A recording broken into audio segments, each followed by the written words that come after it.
আসসালামু আলাইকুম ওয়া রাহমাতুল্লাহি ওয়া বারাকাতুহু। সুপ্রিয় দর্শকবৃন্দরা, আজকে আমরা আপনাদেরকে জানাবো যে আপনার সাংসারিক জীবনে, দাম্পত্য জীবনে যদি পুত্র সন্তান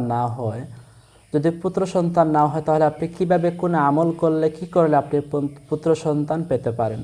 তবে এর আগে বলে রাখি, যদি কন্যা সন্তান হয় আপনার কষ্ট পাবেন না, অর্থাৎ কোনো চিন্তা করবেন না যে আমার ঘরে তো পুত্র সন্তান না হয়ে কন্যা সন্তান হলো। কারণ দেখুন, নবীজি সাল্লাল্লাহু আলাইহি ওয়াসাল্লাম বলেছেন, যখন একজন মানুষের উপর আল্লাহ তাআলা খুশি হন, তখন ওই পরিবারে, তখন ওই মানুষের কাছে আল্লাহ তাআলা সর্বপ্রথম কন্যা সন্তান দান করেন। সুবহানাল্লাহ। এবং নবীজি সাল্লাল্লাহু আলাইহি ওয়াসাল্লাম আরও বলেছেন, যখন কন্যা সন্তান একজনের ঘরে দেওয়া হয়, যখন ওই কন্যা সন্তানকে লালন পালন করে, সুশিক্ষা শিক্ষিত করে একজন যোগ্য পাত্রের হাতে তুলে দেন, তখন নবীজি সাল্লাল্লাহু আলাইহি ওয়াসাল্লাম বলেছেন, তখন ওই মহিলা এবং আমি আমার সাথে জান্নাতে একই পাশাপাশি থাকবে। সুবহানাল্লাহ। এরকম দুইটা আঙ্গুল যেরকম পাশাপাশি, সেরকম পাশাপাশি থাকবেন। সুবহানাল্লাহ। সেজন্য কন্যা সন্তান হলে চিন্তা মলিনতা মনের মধ্যে আনবেন না।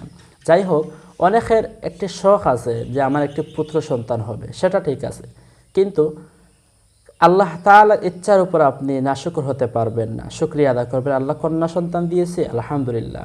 কন্যা সন্তান দেয় নাই, আলহামদুলিল্লাহ। পুত্র সন্তান দিয়েছে, আলহামদুলিল্লাহ। কোনো সন্তানই দেন নাই, আলহামদুলিল্লাহ। আল্লাহ উপর তাওয়াক্কুল করে থাকবেন, আল্লাহ নিশ্চয়ই দান করবেন। তো আমি আপনাদেরকে যেটা বলতে চাই যে একটি দোয়া পাঠ করলে আল্লাহ তাআলা চাহেতুক আপনাকে পুত্র সন্তান দান করতে পারেন। তবে আমি আপনাকে নিশ্চয়তা দিতে পারবো না বা দিচ্ছি না, তবে এই আমলটি করতে পারেন, চেষ্টা করে দেখতে পারেন। আল্লাহ যদি ইচ্ছা হয়, এই আমলের উসিলায় আল্লাহ তাআলা আপনাকে হয়তো পুত্র সন্তান দান করতে পারেন। চেষ্টাটা একটু করে দেখতে পারেন। তো সেই বিষয়টি জানতে সম্পূর্ণ ভিডিওটি দেখতে থাকুন, এবং চ্যানেলে নতুন হয়ে থাকলে অবশ্যই এখানে লাল বাটনে ক্লিক করে চ্যানেলটি সাবস্ক্রাইব করে দিবেন, এবং পাশে বেল আইকনটি ক্লিক করে উপরের অল বাটনটি প্রেস করে দিবেন। তারপরে যত আপডেট চ্যানেলে দেওয়া হবে, সব আপডেটগুলো আপনি সবার আগে দেখতে পারবেন। এবং ভিডিওটি ভালো লাগলে অবশ্যই এখানে একটি লাইক দিয়ে দিবেন, এবং কমেন্টে আপনার মতামতটি অবশ্যই লিখে জানাবেন।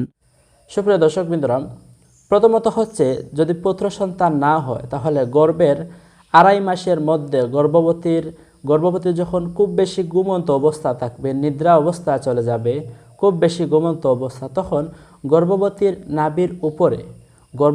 নাভির উপরে হাত রেখে একটি দোয়া 3 বার পাঠ করবেন। কিন্তু এখানে একটি বিষয় খেয়াল রাখবেন, যাতে আপনি যখন হাত রেখে দোয়া পড়বেন, তখন কোনো অবস্থাতে যেন গর্ভবতীর ঘুম ভেঙে না যায় বা জেগে না যায়, এদিকে খেয়াল আপনাকে অবশ্যই রাখতে হবে। তারপর হচ্ছে, এই দোয়াটি আমি স্ক্রিনের উপরে দিয়ে দিচ্ছি, আপনারা দেখতে পারবেন। দোয়াটি আমি আপনাদেরকে শোনাচ্ছি এবং আপনারা স্ক্রিনের উপরে দেখতে পারবেন। এই দোয়াটি দেখে দেখে আপনারা শিখে নেওয়ার চেষ্টা করবেন ইনশাআল্লাহ। আল্লাহুম্মা ইন কুনতা খালাকতা ফি বাতনি হাযিহিল মারআতি ফাকাউইনহু যাকারান আল ইসমাইহি মুহাম্মাদান আও আহমাদ বিহাক্কি হাবিবিকা ওয়া নাবিয়িকা ওয়া রাসূলিকা সাল্লাল্লাহু আলাইহি ওয়াসাল্লাম ফাইন্নাকা তা'লামু ওয়া লা আ'লামু ওয়া আনতা আল্লামুল গুয়ুব রব্বি লা তাযারনি ফারদান ওয়া আনতা খায়রুল ওয়ারিসিন। এই হচ্ছে দোয়া। এই দোয়াটি আপনারা গর্ভবতী যখন খুব বেশি ঘুমন্ত অবস্থা থাকবে, তখন ওনার নাভির উপরে হাত রেখে এই দোয়াটি 3 বার পাঠ করবেন, এবং আল্লাহ তাআলার কাছে এই উসিলা চাইবেন। কিন্তু ঘুমন্ত অবস্থায় গর্ভবতী যাতে ঘুম থেকে না ওঠে, ঘুম যাতে ভেঙে না যায়, সেদিকে লক্ষ্য রাখবেন, খেয়াল রাখবেন। আশা করছি বিষয়গুলো বুঝতে পেরেছেন। আজকে এই পর্যন্ত, দেখা হবে আগামী ভিডিওতে, এবং এই বিষয়ে আপনার মন্তব্য অবশ্যই কমেন্টে লিখবেন। সেই পর্যন্ত ভালো থাকবেন। আসসালামু আলাইকুম ওয়া রাহমাতুল্লাহ।